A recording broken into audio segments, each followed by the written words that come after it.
সুপ্রিয় দর্শক, স্যুপ আমরা সবাই পছন্দ করি।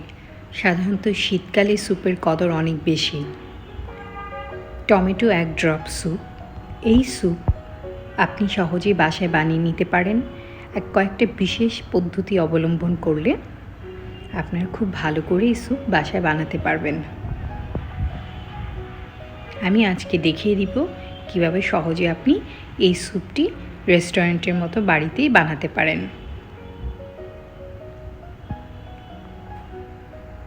দেখেই বুঝতে পাচ্ছেন স্যুপটা কত সুন্দর হয়েছে। দেখতে যেমন সুন্দর হয়েছে, খেতেও অসাধারণ।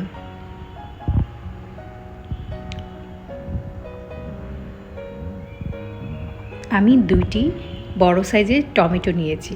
টমেটোগুলো যত পাকা হবে ততই ভালো। সামান্য একটু চিড় দিয়ে গরম পানিতে রেখে দিয়ে খোসাটা ছাড়িয়ে নিয়েছি। উপরের স্কিনটা ছাড়িয়ে নিতে হবে। তারপর ছোট ছোট টুকরো করে কেটে নিয়েছি। আমি 3টি ডিম ব্যবহার করব। এবার একটি বাটিতে ডিম 3টি ভেঙে নিচ্ছি।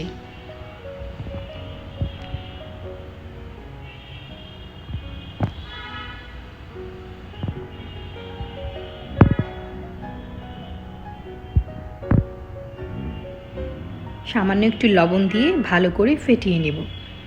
আমি 3টি ডিম ব্যবহার করেছি। আপনারা চাইলে ডিমের পরিমাণ কমিয়েও দিতে পারেন। প্রোটিনের কথা চিন্তা করে আমি ডিমটা একটু বেশিই দিয়েছি।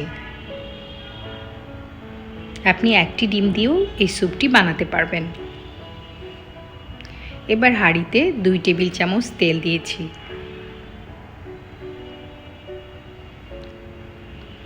1 টেবিল চামচ আদা কুচি দিয়ে আমি ভালো করে ভেজে নিব। আদাগুলো মিহি কুচি করে নেবেন। এতে স্যুপের ফ্লেভারটা অনেক ভালো হবে। এবার টমেটো কুচিগুলো দিয়ে ভালো করে ভেজে নরম করে নেব। অল্প একটু লবণ দিয়ে দিচ্ছি, তাতে টমেটো সহজেই সফট হয়ে যাবে।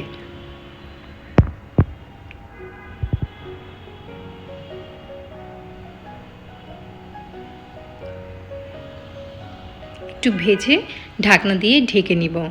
তাতে টমেটো দ্রুত সেদ্ধ হবে এবং স্যুপটা অনেক ভালো হবে। ক্ষেত্রে পানি দেওয়ার কোনো প্রয়োজন নেই। টমেটো থেকে আপনা আপনিই পানি বের হবে।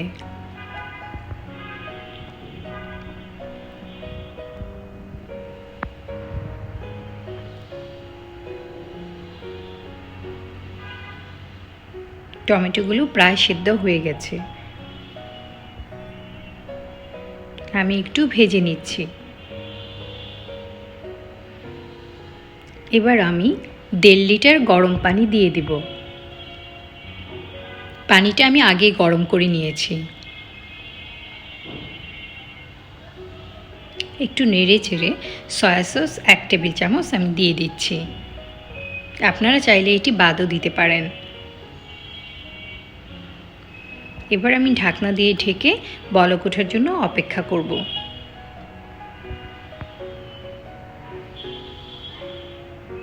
ভালো করে বলক উঠে গেছে। একটু নেড়ে চেড়ে আমি টমেটো সস দিয়ে দিব।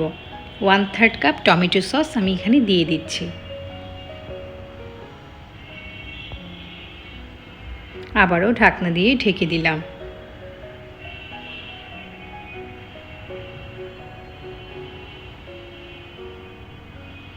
ঢাকনা খুলে মাঝে মধ্যে নেড়ে চেড়ে দিতে পারেন। যেহেতু এটা 1 ড্রপ স্যুপ, সে কারণে উপরের ফেনাটা ফেলে দেওয়া জরুরি না। আমি 2 টেবিল চামচ কর্নফ্লাওয়ার 2 টেবিল চামচ পানির সাথে গুলে এখানে মিশিয়ে দেব। এটা স্যুপটাকে একটু থিক করবে। আমি এখানে অল্প অল্প করে মেশাচ্ছি। আমার যতটুকু প্রয়োজন হয় আমি ঠিক ততটুকুই দেব।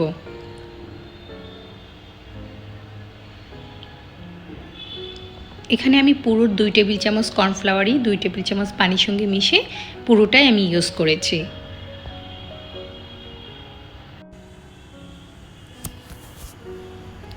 এক চা চামচ চিনি দিয়ে দিয়েছি, তাতে স্বাদের ব্যালেন্সটা ভালো হবে। আবারও নেড়ে চেড়ে নিব।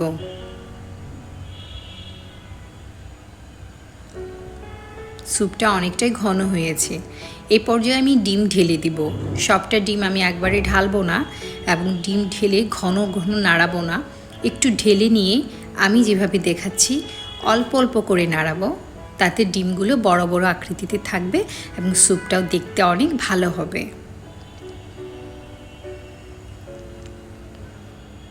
পুরোটা ডিম আমি একসাথে না ঢেলে আমি 3 বারে ঢেলেছি।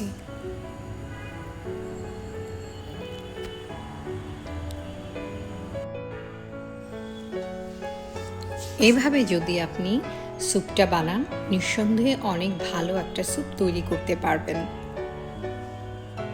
স্যুপটা হয়ে এসছে।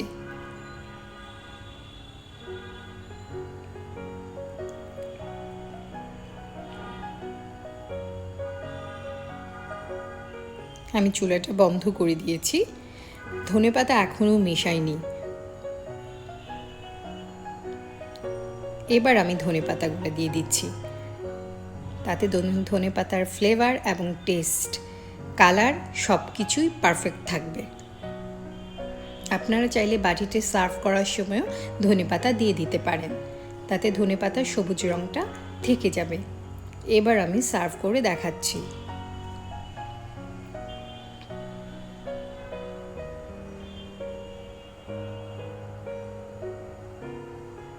দেখলেন তো কত সহজেই ঝটপট তৈরি হয়ে গেল এই স্যুপ। রেস্টুরেন্টে কেন, যখন বাড়িতেই তৈরি করা যায় এত সুস্বাদু স্যুপ। আমার আজকের রেসিপিটি যদি আপনাদের ভালো লাগে, আপনাদের উপকারে আসে, আমার চ্যানেলটা সাবস্ক্রাইব করবেন আশা করি। লাইক, শেয়ার এবং কমেন্টের মাধ্যমে আপনাদের মূল্যবান মতামত আমাকে জানাবেন। পাশে থাকা বেল আইকনটা ক্লিক করে দিবেন, তাতে করে আমার ভিডিওগুলো সবার আগেই আপনি পেয়ে যাবেন।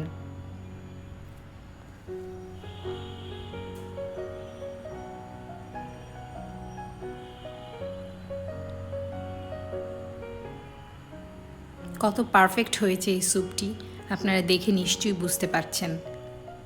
কত অল্প খরচে তৈরি হয়ে গেল এক বাটি স্যুপ, যা সবাই মিলে খেতে পারবেন। আবার দেখা হবে। রান্না হোক আয়ের মাধ্যম। আল্লাহ হাফেজ।